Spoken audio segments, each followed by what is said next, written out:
Hello medicos. तो इस बार हम देखेंगे इस वीडियो में कि how to manage a patient of hyponatremia. जैसे पिछली वीडियो में हमने देखा था how to approach a patient of hyponatremia, कैसे हम पेशेंट को इंडिविजुअलाइज करेंगे कि what is the cause of hyponatremia, कैसे हम पेशेंट को अप्रोच करेंगे कि to identify a cause of hyponatremia. इस वीडियो में देखेंगे how to manage that individual patient. ठीक है, तो ये मैनेजमेंट देखने से पहले कुछ डेफिनेशन है। सबसे पहले हमारे पास होता है acute hyponatraemia. Acute hyponatraemia is hyponatraemia which has developed within 48 hours. दूसरा होता है chronic hyponatraemia, hyponatraemia which is lasting for more than 48 hours. तो अब इसमें दिक्कत क्या होती है, हमें एक्यूट हाइपोनेट्रीमिया को ज़्यादा एग्रेसिवली मैनेज करना होता है क्योंकि इसमें चांसेस ऑफ कॉम्प्लिकेशन ज़्यादा हैं। चांसेस ऑफ कॉम्प्लिकेशन कैसे हैं, जैसे हमारा यहाँ पे मान लो ब्रेन है और इधर हमारे पास ब्लड है। तो ब्लड के अंदर अगर मेरा सडन ड्रॉप इन सोडियम हो गया, सडन ड्रॉप इन सोडियम का कारण क्या क्या हो सकता है, जैसे हमने पहले पिछली वीडियो में पढ़ा था कॉजेज ऑफ ये हाइपोवॉलेमिक हाइपोटोनिक हाइपोनेट्रीमिया के क्या क्या कॉज हो सकते हैं। इसके अंदर जैसे डायरेटिक इनटेक हो गया है ना, दूसरा और क्या हो सकता है, डायरिया हो गया, वॉमिटिंग हो गया, थर्ड स्पेस लॉस हो गया। तो उसमें सडन सीवियर डायरिया की वजह से हमारा सडन ड्रॉप इन सोडियम हो सकता है।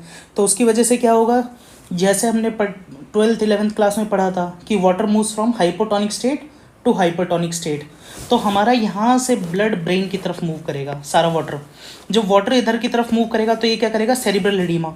सेरिब्रल एडीमा होगा तो इसकी वजह से कॉम्प्लिकेशंस क्या हो सकते हैं, फोकल न्यूरोलॉजिकल डेफिसिट आ सकता है, रेज्ड आईसीटी के फीचर्स आ सकते हैं, हेडेक हो सकता है ना, और क्या हो सकता है, सीजर हो सकता है। तो इन सब को प्रिवेंट करने के लिए हमें एक्यूट हाइपोनेट्रीमिया को एग्रेसिवली मैनेज करना पड़ेगा।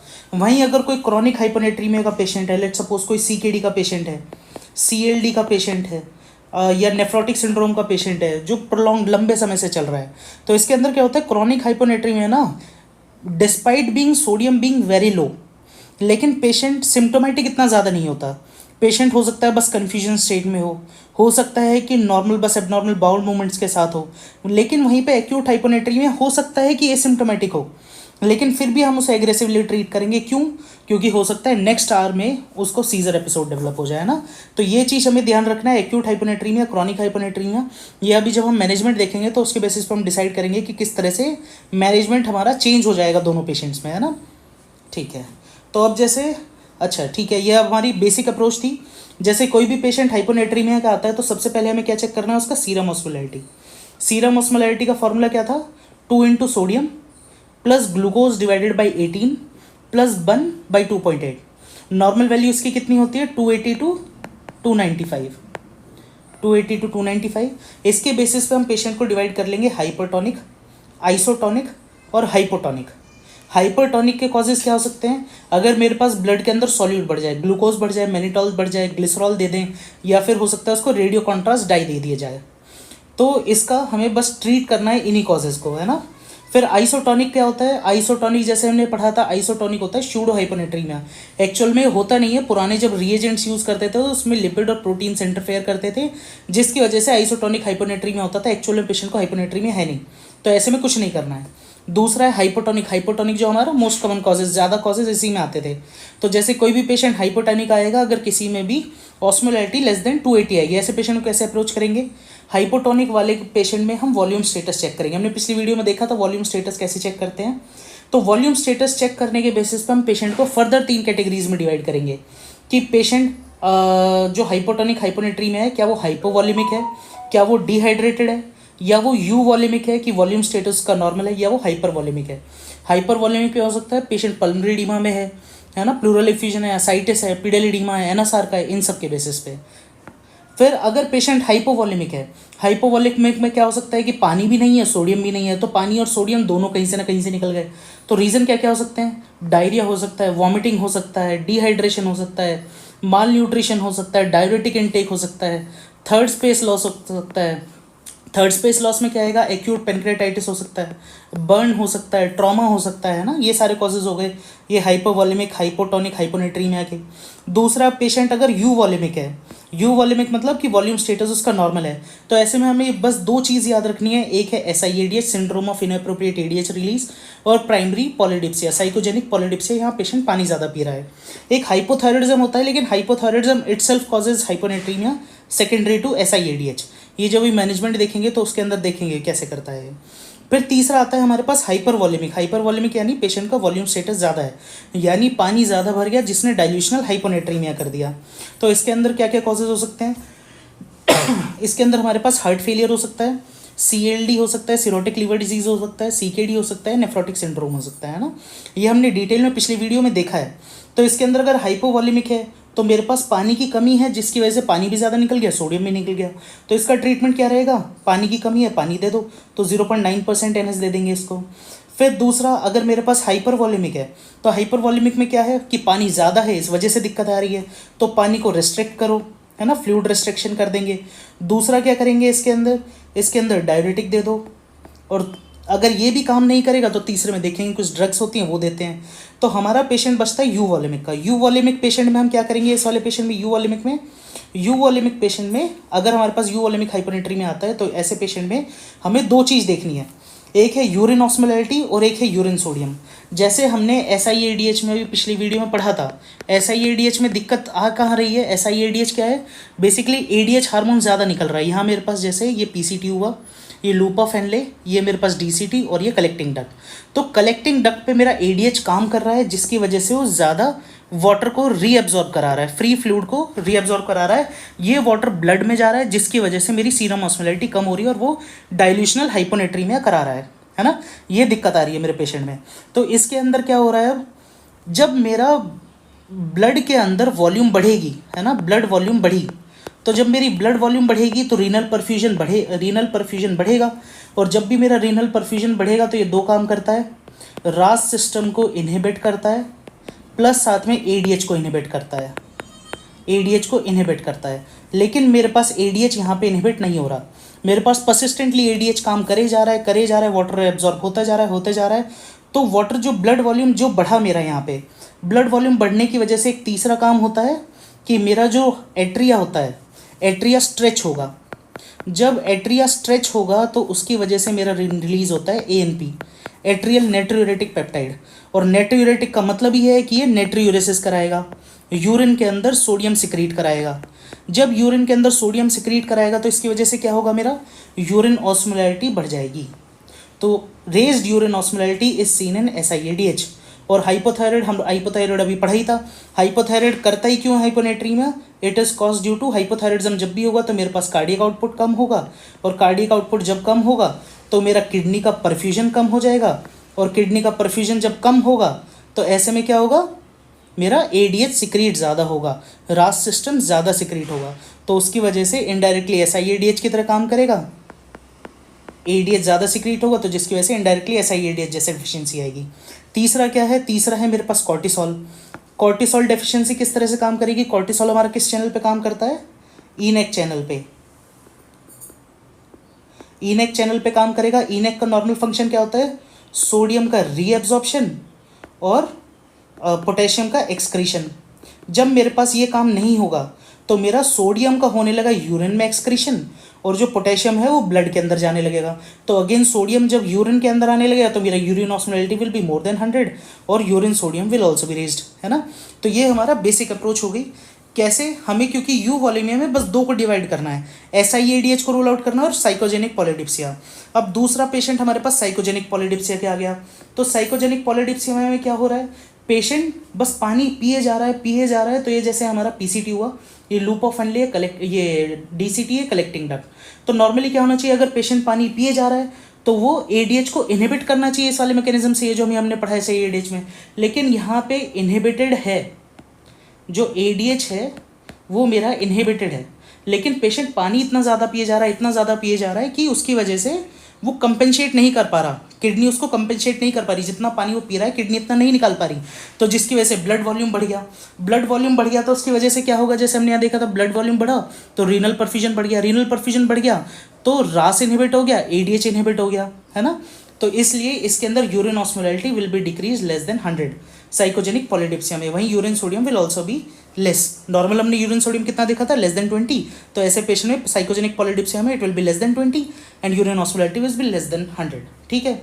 तो बेसिक अगर सिंपल चीज़ याद रखनी है तो अगर मेरे पास ये पेशेंट आएगा SIADH का, तो urine osmolarity will be raised, urine sodium will be raised. वहीं पे साइकोजेनिक पॉलीडिप्सिया में urine osmolarity will be less and urine sodium will be less. ठीक है, अब आगे जाते हैं ट्रीटमेंट जैसे हम स्टार्ट करेंगे, तो ट्रीटमेंट स्टार्ट करने से पहले हमें कुछ चीज़ कंसिडर करनी है। सबसे पहले हमें ओवर करेक्ट नहीं करना है पेशेंट को, है ना। जैसे ही हम पेशेंट को ओवर करेक्ट करेंगे तो ऐसे में चांसेस हैं ऑस्मोटिक डीमाइलिनेशन सिंड्रोम, इसका पुराना नाम था सेंट्रल पोंटाइन डीमाइलिनोलाइसिस, है ना, तो इसका नया नाम है ऑस्मोटिक डीमाइलिनेशन सिंड्रोम। तो ये चीज़ का रिस्क है, तो ऐसे पेशेंट को हमें पहले से ही कंसिडर करके रखना है कि ये चीज़ हो सकती है। तो इसको प्रिवेंट करने का क्या कारण है, यानी कैसे कर सकते हैं प्रिवेंट, कि हर एडिक्वेट अमाउंट ऑफ करेक्शन दिया जाए, यानी रैपिड करेक्शन ना दिया जाए। तो हमें रैपिड राइज ऑफ करेक्शन या रैपिड करेक्शन नहीं करना है, और ऑप्टिमल मेथड यूज़ करना है करेक्शन करने का, और सोडियम डेफिसिट एक्यूट पेशेंट का कैलकुलेट करके रखना है। हमें पता होना चाहिए कि हमें कितना पेशेंट को सोडियम करेक्ट करना है, जिससे हम ओवर करेक्शन से बच पाएँ, है ना। और अगर कोई ओवर करेक्ट हो गया तो उसको मैनेज भी करना है ना, एडिक्वेट मैनेज करना है। ठीक है, तो अब ट्रीटमेंट अब स्टार्ट करते हैं। ट्रीटमेंट स्टार्ट करने से पहले मैं सबसे पहले बोलूँगा, देखो जैसे अब क्या है, क्या इसके अंदर ऐसा है कि अगर हाइपोनेट्रीमिया है, सोडियम कम है तो सोडियम सप्लीमेंट करो, क्या ऐसा है ट्रीटमेंट इसका? नहीं, है ना। हमने जैसे ट्रीटमेंट पहले ही डिसाइड किया था, अगर कोई भी पेशेंट हमारे पास आ रहा है तो उसका इंडिविजुअल अप्रोच है बेस्ड ऑन द कॉज क्या है, अभी जैसे हमने पीछे देखा। तो इसके अंदर ना हम जैसे हमने सोडियम को, हाइपोनेट्रीमिया को 3 क्लास में डिवाइड करेंगे। जैसे मेरा जो हाइपोनेट्रीमिया है, सबसे पहले मैं उसको डिवाइड करूँगा एक्यूट हाइपोनेट्रीमिया, दूसरा है क्रॉनिक हाइपोनेट्रीमिया। ठीक है, तीसरा हम डिवाइड करेंगे, अगर hyponatraemia can be divided into symptomatic hyponatraemia और एसिम्टोमेटिक हाइपोनेट्रीमिया। सिम्टोमेटिक में मैं क्या कंसिडर कर रहा हूँ कि इसके अंदर ऑल्टर्ड सेंसोरियम और दूसरा है इसके अंदर सीजर। तीसरा मैं सोडियम कंसिडर कर रहा हूँ हाइपोनेट्रीमिया, इसके अंदर मैं कंसिडर कर रहा हूँ सीवियर हाइपोनेट्रीमिया। सीवियर किसे बोलेंगे? Less than 120। और दूसरा है सीवियर से ज़्यादा, माइल्ड या मॉडरेट। ठीक है, ये चीज़। तो अब मुझे ट्रीटमेंट किसे करना है? ट्रीटमेंट बेसिकली मैं 3% NS से करूँगा। अगर मेरा NS सोडियम कम है तो मैं NS किस पेशेंट में देना है? 3% NS। तो 3% NS देने का इंडिकेशन क्या है? सबसे पहले हमने देखा था अगर हाइपोनेट्रीमिया कभी भी एक्यूट हो तो एक्यूट हाइपोनेट्रीमिया में हमारे पास ब्रेन एडिमा होने के चांसेस मैक्सिमम है। ब्रेन एडिमा होने के मैक्सिमम चांसेस हैं तो पेशेंट को सीजर होने के डेवलपमेंट चांसेस ज़्यादा हैं। तो कोई भी पेशेंट अगर एक्यूट हाइपोनेट्रीमिया में है, यानी सोडियम लेवल गिरा है विदिन लेस देन 48 आवर्स, तो ऐसे पेशेंट में हमें ट्रीटमेंट देना है, 3% NS का ट्रीटमेंट देना है। दूसरा, अगर कोई भी पेशेंट सिम्टोमेटिक है, भले ही वो क्रॉनिक हो, भले ही एक्यूट हो, भले ही वो सीवियर हाइपोनेट्रीमिया हो या माइल्ड हाइपोनेट्रीमिया हो, अगर पेशेंट सिम्टोमेटिक है तो उसको 3% NS करेक्शन देना है। तीसरा इंडिकेशन क्या है? अगर कोई भी पेशेंट सीवियर हाइपोनेट्रीमिया का है ना, भले ही वो एक्यूट हो, भले ही वो सिम्टोमेटिक हो या एसिम्टोमेटिक हो, अगर सीवियर हाइपोनेट्रीमिया है तो हम 3% NS देंगे। तो ये हमारे 3 इंडिकेशन बनते हैं जिसके अंदर मुझे 3% NS देना है। 3% NS का इंडिकेशन बस यही है। बाकी सारे पेशेंट्स में मैं ट्रीट द अंडरलाइन कॉज, अब कॉजेज हम देखेंगे कैसे कैसे ट्रीट कर सकते हैं, लेकिन 3% NS देने का इंडिकेशन क्या है, एक बार फिर से बताओ। अगर कोई भी हाइपोनेट्रीमिया मेरा सीवियर है, हाइपोनेट्रीमिया लेस देन 120, और any patient who is symptomatic, any patient who is having any altered level of sensorium, कुछ भी माइल्ड कन्फ्यूजन से लेके सीवियर कॉमा लिथार्जी तक, या सीजर में है। और दूसरा hyponatraemia which is acute in onset, यानी hyponatraemia which has developed within 48 hours.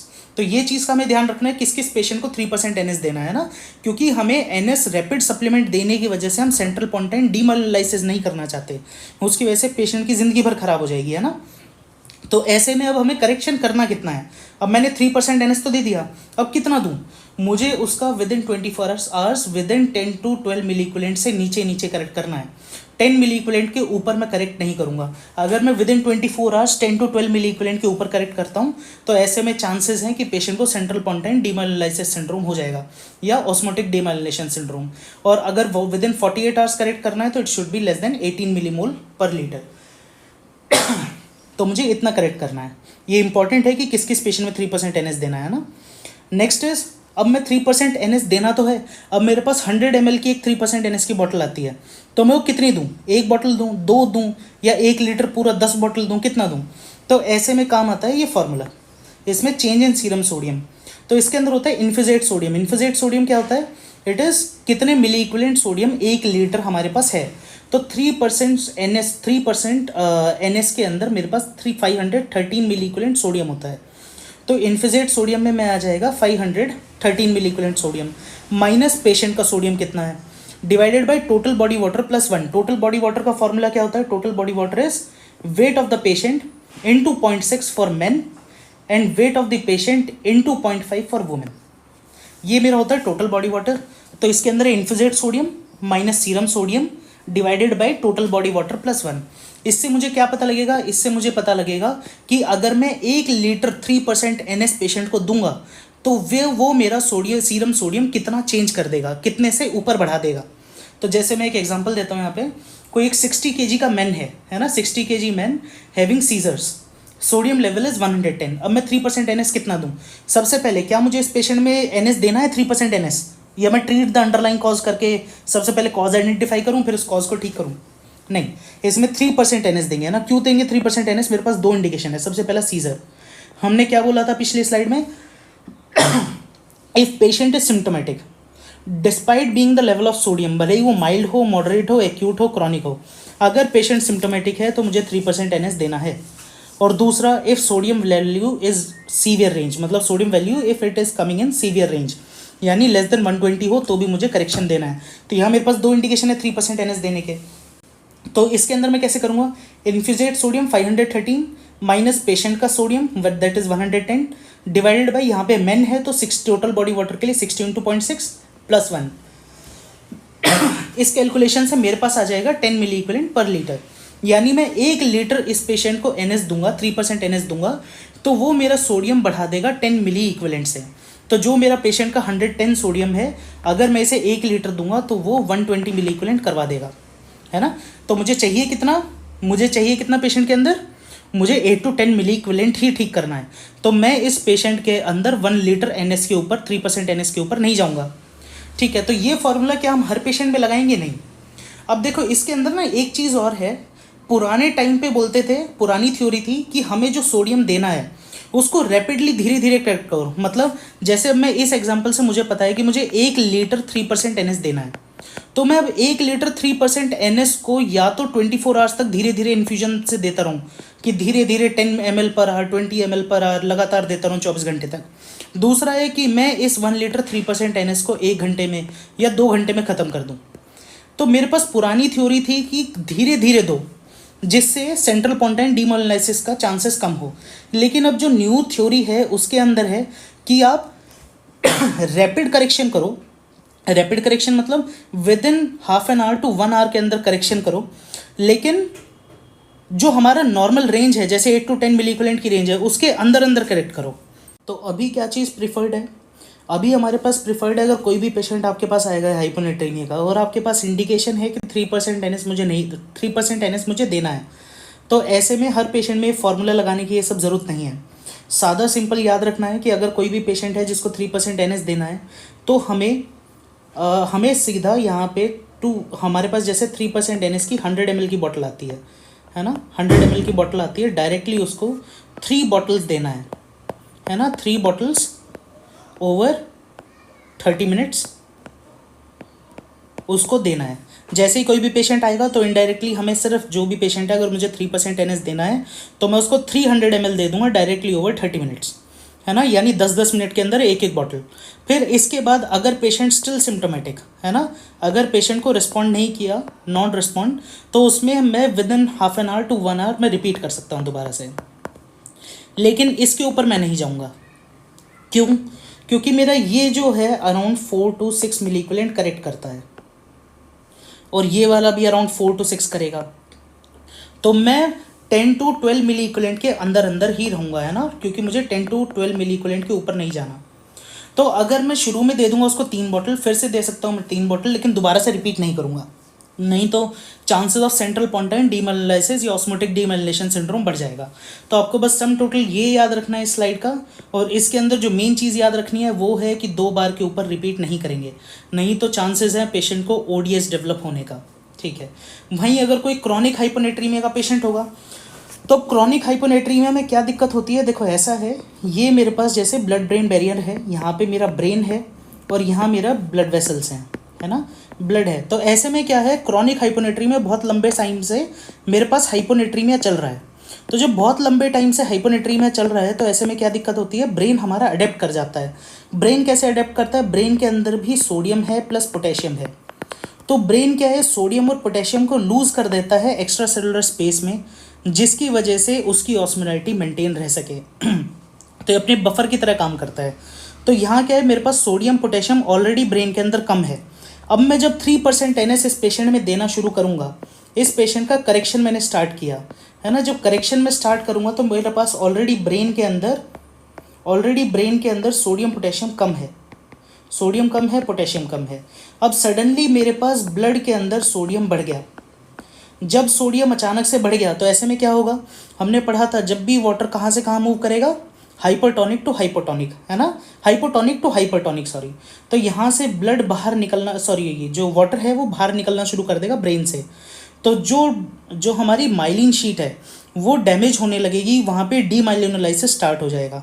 तो ऐसे पेशेंट में हमें ओवर करेक्शन से बचना है, क्योंकि अगर कोई क्रॉनिक हाइपोनेट्रीमिया है तो ऐसे में चांसेस हैं कि उसके अंदर सेंट्रल पोंटाइन डीमाइलिनोलाइसिस के चांसेस मैक्सिमम रहेंगे। क्यों, क्योंकि हमारा ऑलरेडी सोडियम कम है, तो उसमें यहाँ पे ब्लड और ब्रेन के बीच में जो सोडियम का ग्रेडियंट है वो ज़्यादा है। जब ग्रेडियंट ज़्यादा है तो ऐसे में चांसेस हैं कि ज़्यादा ग्रेडियंट की वजह से ज़्यादा वाटर शिफ्ट होगा ब्रेन के बाहर, जिसकी वजह से चांसेस हैं डीमाइलिनोलाइसिस ज़्यादा होगा। तो ऐसे में हमें और ज़्यादा कम रखेंगे, हम 4 to 8 मिली इक्विवेलेंट ही करेक्ट करने की कोशिश करेंगे। लेकिन अगर कर नहीं रहे, जैसे पेशेंट को सीजर है कुछ है, तो ऐसे में भी फिर हम 10 to 12 की जगह 8 to 10 मिली इक्विवेलेंट मान के चलेंगे, है ना। तो ये हमारा हाइपोनेट्रीमिया, क्रॉनिक हाइपोनेट्रीमिया हो गया। तो अब आते हैं इंडिविजुअल्स पे। ये तो हमने देख लिए थे 3% NS देने के इंडिकेशंस क्या हैं। अब जिसमें 3% NS नहीं दे सकते उसमें क्या करेंगे, उसमें treatment according to individual approach. तो सबसे पहले देखते हैं इसमें हाइपोवॉलेमिक हाइपोनेट्रीमिया। जैसे हमने देखा था हाइपोवॉलेमिक क्या है, मेरा पानी भी निकल रहा है प्लस सोडियम भी निकल रहा है। तो ऐसे में कॉजेज हमने पढ़े थे, कॉजेज क्या क्या हो सकते हैं, ऐसे में हो सकता है डायरेटिक दे दिया हो, है ना, डायूरेटिक हो सकता है। दूसरा क्या क्या कॉजेज थे इसके अंदर, ऐसे में हो सकता है थर्ड स्पेस लॉस हो, थर्ड स्पेस लॉस में जैसे एक्यूट पेनक्रेटाइटिस, या दूसरा बर्न, या फिर ट्रॉमा। तीसरा क्या हो सकता है इसके अंदर, यहाँ पे हो सकता है डायरिया या फिर वॉमिटिंग। तो ऐसे पेशेंट में मेरे पास हाइपोटोनिक हाइपोवॉलेमिक हाइपोनेट्रीमिया होगा। तो अगर डायरेटिक रिलेटेड है कि मैंने डायरेटिक दिया, तो ऐसे में will discontinue the diuretic, discontinue the thyroid या डिसकंटिन्यू द डायरेटिक। और हम अगर वॉल्यूम डिफिसिट है तो ऐसे पेशेंट में 0.9% NS की या फिर RL के साथ, क्योंकि वॉमिटिंग और डायरिया में RL प्रिफर्ड है, तो ऐसे में हम RL के साथ पेशेंट को सप्लीमेंट करेंगे। दूसरा, अगर if it is due to mineralocorticoid deficiency, जैसे हमने पढ़ा था अभी, मिनरलोकॉर्टिकॉइड कहाँ काम करते हैं हमारे ईनेक चैनल्स पे। जब ईनेक चैनल्स नॉर्मली क्या करते हैं, हमारा सोडियम का रीएब्जॉर्प्शन इनटू द ब्लड और पोटेशियम का एक्सक्रीशन इनटू द यूरिन। तो जब मेरा ईनेक चैनल काम नहीं करेगा तो जो सोडियम है वो जाने लगेगा मेरा यूरिन में और पोटेशियम जाने लगेगा मेरा ब्लड के अंदर, तो हाइपोनेट्रीमिया हो जाएगा क्योंकि सोडियम मेरा यूरिन में निकल रहा है। तो ऐसे में मैं क्या है, अगर मेरे पास मिनरलोकॉर्टिकॉइड की डेफिशिएंसी है तो मैं ऐसा कोई स्टेरॉइड प्रीफर करूंगा देना जिसके अंदर मिनरलोकॉर्टिकॉइड एक्टिविटी रिलेटिवली ज़्यादा हो। तो ऐसे में ट्रीटमेंट आ जाता है मेरे पास फ्लूड्रोकॉर्टिसोन। फ्लूडोकॉर्टिसोन में दे सकता हूँ जो मिनरलोकॉर्टिकॉइड एक्शन हो उसके अंदर ज़्यादा, तो जिसकी वजह से वो सप्लीमेंट कर देगा, इसको सोडियम को आने से प्रिवेंट करेगा। फिर दूसरा, अगर वहीं पे अगर मेरे पास ये हो रहा, वॉमिटिंग हो, डायरिया हो, तो ऐसे में भी सिर्फ फ्लूड ऑफ चॉइस NS है plus treat the cause, diarrhoea और वॉमिटिंग को ठीक करो। फिर आगे देखते हैं यू वॉलेमिक हाइपोनेट्रीमिया। यू वॉलेमिक हाइपोनेट्रीमिया मेरे पास दो ही कॉजेज हैं, SIADH और दूसरा है मेरे पास इसके अंदर साइकोजेनिक पॉलीडिप्सिया। तो अगर SIADH है, SIADH में अगर हमने SIADH में पढ़ा था मेन दिक्कत क्या हो रही है, जो ADH है वो ज़्यादा वाटर को रीअब्जॉर्ब करा रहा है फ्रॉम कलेक्टिंग डक्ट, तो जिसकी वजह से हाइपोनेट्रीमिया हो रहा है। तो SIADH में दिक्कत क्या है, पानी। तो ऐसे में ट्रीटमेंट क्या है, फ्लूइड रिस्ट्रिक्शन। जो पानी ज़्यादा है उसको रिस्ट्रिक्ट करो। फ्लूइड रिस्ट्रिक्शन करना कैसे है, जो भी पेशेंट 24 आवर्स में यूरिन पास कर रहा है, लेट सपोज 2000 ml पेशेंट ने यूरिन पास किया, उसमें से विल माइनस द 500 ml, तो हम पेशेंट को 24 आवर्स में 1500 वाटर ही इनटेक करने के लिए देंगे। 500 ml हमने रेस्ट्रिक्ट किया। अब मैं पेशेंट को 2 to 3 डेज में दोबारा से उसका सोडियम रिपीट कराऊंगा। If it is improving, well and good, इसी को कंटिन्यू करेंगे। लेकिन अगर if patient fail to respond to water restriction, will go with vaptans. Vaptans के अंदर जैसे आ सकता है मेरे पास टोल वेप्टान 15 mg OD, और कोनीवेप्टान वी कैन गिव, है ना। तो ऐसे में वेप्टान्स विल ट्राई। वेप्टान्स क्या है? वेप्टान है मेरा V2 रिसेप्टर एंटागोनिस्ट।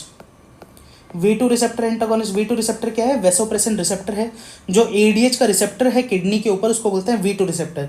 तो जहाँ से मेरा वाटर ज़्यादा रीअब्जॉर्ब हो रहा था, मैंने उसी को ब्लॉक कर दिया। तो मैं ये ट्राई कर सकता हूँ। लेकिन ऐसे में जो चीज़ देखना है ये वेप्टान्स देने से पहले, कि ये जो हैं ड्रग्स ये होते हैं हिपेटोटॉक्सिक।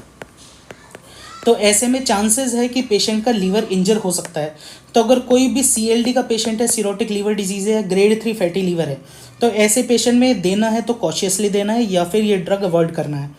प्लस हाइपोनेट्रीमिया ना हो जाए, रैपिड करेक्शन ना हो जाए, इसलिए पेशेंट का सोडियम मॉनिटरिंग भी करनी है। फिर इसके अलावा हम क्या ड्रग दे सकते हैं? दूसरी दे सकते हैं हम डेमेक्लोसाइक्लिन। डेमेक्लोसाइक्लिन ये क्या होता है? ये है टेट्रासाइक्लिन बेस्ड एंटीबायोटिक है, टेट्रासाइक्लिन ग्रुप की, लेकिन इसका भी सेम V2 रिसेप्टर एंटागोनिस्ट जैसा काम है, तो ये भी हम दे सकते हैं। प्लस तीसरा हम फ्लूड्रोकॉर्टिसोन दे सकते हैं। हम फ्लूड्रोकॉर्टिसोन क्यों दे रहे हैं? वो स्टेरॉइड है, पिछले में हमने देखा सोडियम को प्रिवेंट करेगा नीचे जाने से, यूरिन के अंदर जाने से, ज़्यादा जो बॉडी है उसके अंदर एब्जॉर्ब कराएगा, तो we can give steroid also. तो लेकिन मेन ट्रीटमेंट क्या है इसका?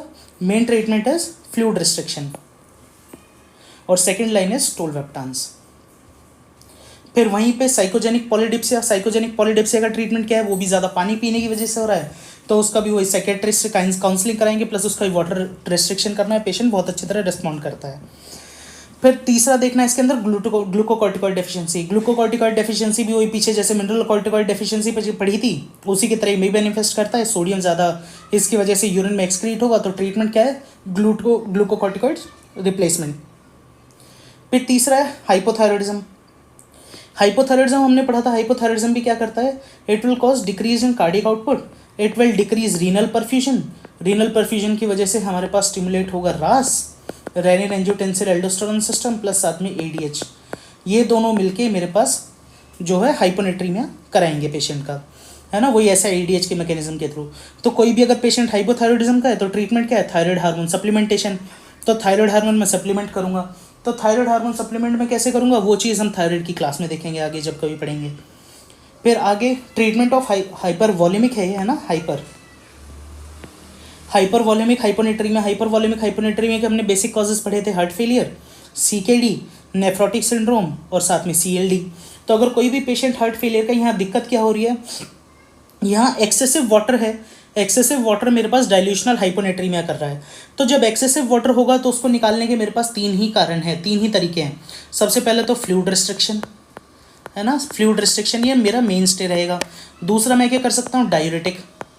और अगर ये सब कुछ ना काम करे तो मैं इनको क्यों ना टोल्वेप्टान दे दूँ। तो जब मैं इनको टोल्वेप्टान दे दूंगा तो टोल्वेप्टान कैसे काम करेगा? वही V2 रिसेप्टर एंटागोनिस्ट, ये सोडियम को एक्सक्रीट होने से रोक लेगा, है ना। सोडियम को एक्सक्रीट होने से रोक लेगा। कैसे रोकेगा सोडियम को एक्सक्रीट होने से? हमने पढ़ा था ये जब ADH रिसेप्टर को इनहिबिट कर देगा, ADH रिसेप्टर इनहिबिटर है, ADH रिसेप्टर को इनहिबिट होने से रोक देगा, तो जिसकी वजह से फ्री फ्लूइड अंदर नहीं आएगा। फ्री फ्लूइड कम हो जाएगा तो जो ब्लड वॉल्यूम है वो कम हो जाएगा। ब्लड वॉल्यूम कम होगा तो डाइल्यूशन कम हो जाएगा, डाइल्यूशनल हाइपोनेट्रीमिया कम हो जाएगा। प्लस ब्लड वॉल्यूम कम होगा तो जो ANP रिलीज हो रहा है हाइपर वॉल्यूमिक पेशेंट्स के अंदर, तो ANP भी कम हो जाएगा। तो ANP कम हो जाएगा तो जिसकी वजह से नेट्रियूरेसिस भी कम हो जाएगा। तो यहाँ से मेरे पास 2 इफेक्ट आ गए किस तरह से हाइपोनेट्रीमिया ठीक कर रहा है। ये नेट्रियूरेसिस यानी यूरिन के अंदर सोडियम एक्सक्रीशन को भी रोक रहा है, प्लस साथ में जो डाइल्यूशनल हाइपोनेट्रीमिया हो रहा है उसको भी रोक रहा है। तो ऐसे में मैं टोल्वेप्टान भी दे सकता हूँ। तो हार्ट फेलियर में first treatment of choice will be fluid restriction. हम लिमिट कर देंगे पेशेंट को 1 litre per day of total free water, ये चीज़ हम एडमिनिस्टर कर देंगे। अगर ये भी मेरे पास काम नहीं कर रहा तो ऐसे पेशेंट में मैं, अगर BP अलाउ करता है तो लूप डायरेटिक यानी फ्यूरोसमाइड, टोरसमाइड, ये चीज़ मैं दे सकता हूँ। अगर ये चीज़ भी काम ना करे, पेशेंट में फेलियर कर जाए, तो ऐसे में मैं टोल्वेप्टान ट्राई कर सकता हूँ। फिर सेम चीज़ सिरोसिस में ट्रीटमेंट हमने पढ़ा, हाइपर वॉलेमिक में 3 ही है। फ्लूइड रिस्ट्रिक्शन, तो यहाँ भी फ्लूइड रिस्ट्रिक्शन फर्स्ट चॉइस है। दूसरा है मेरे पास डायरेटिक सेकेंड लाइन ट्रीटमेंट है। लेकिन क्या मैं यहाँ टोल्वेप्टान दूंगा? नहीं, है ना। टोल्वेप्टान यहाँ पे मैं नहीं दूंगा। क्यों नहीं दूंगा? क्योंकि टोल्वेप्टान खुद से हिपेटोटॉक्सिक है। हिपेटोटॉक्सिक है तो ऐसे पेशेंट में हो सकता है मैंने हाइपोनेट्रीमिया तो ठीक कर दिया, लेकिन पेशेंट को हो सकता है मैंने एन्सेफेलोपैथी, हिपेटिक एन्सेफेलोपैथी में ना ले जाऊँ मैं, तो और ज़्यादा फर्दर कंडीशन एग्रीवेट हो जाएगी। तो ऐसे में टोल्वेप्टान नहीं दूंगा, मैं सिर्फ फ्लूइड रिस्ट्रिक्शन और नहीं तो मैं डायरेटिक पे जा सकता हूँ। अगर मुझे दिक्कत होगी तो मैंने जैसे पीछे पढ़ा फ्लूइड और कॉर्टिसोन स्टेरॉइड में दे सकता हूँ। तीसरा सीकेडी पेशेंट, सीकेडी पेशेंट में वही ट्रीटमेंट क्या क्या रहेगा। फर्स्ट लाइन तो मेरा रेस्ट्रिक्टिंग द फ्लूइड इनटेक। दूसरा, अब मैं क्या इसमें डायरेटिक दे सकता हूँ? नहीं, डायरेटिक नहीं दे सकते। सीकेडी पेशेंट है और डायरेटिक फर्दर सीकेडी को एग्रीवेट कर देगी तो डायरेटिक यहाँ अवॉइड करेंगे। यहाँ पे मैं फ्लूइड रेस्ट्रिक्शन करूंगा और अगर नहीं बात बनती तो फिर मैं उसके बाद टोल्वेप्टान्स दे सकता हूँ इसके अंदर, है ना। यहाँ पे मैं डायरेटिक नहीं दूंगा। फिर रोल ऑफ वेप्टान्स ये हमने देख लिया, ठीक है। आज के लिए इतना ही रखते हैं, है ना। अगली वीडियो में हम पढ़ेंगे, ये हमारा बेसिक मैनेजमेंट हो गया हाइपोनेट्रीमिया का। अब आपको पता है कि अगर कोई भी पेशेंट हाइपोनेट्रीमिया का आ रहा है तो कैसे उसको कॉज को आइडेंटिफाई करेंगे और अकॉर्डिंग टू द कॉज कैसे पेशेंट का मैनेजमेंट करेंगे इंडिविजुअली, प्लस साथ में किस पेशेंट का अर्जेंट बेसिस पे मैनेजमेंट 3% एनएस के साथ करना है और उस 3% एनएस के साथ मैनेजमेंट कितना करना है और कितनी देर में करना है, और वो चीज़ आपको पता है। अब हाइपोनेट्रीमिया से डरने की ज़रूरत नहीं है ना। अगर कुछ भी इससे रिलेटेड क्वेरी है तो आप कमेंट सेक्शन में लिखना, मैं ज़रूर आंसर करूँगा। Signing off, this is doctor Kunal Chauhan. Next video में हम पढ़ेंगे complication of rapid correction of hyponatremia, that is osmotic demyelination syndrome. Thank you.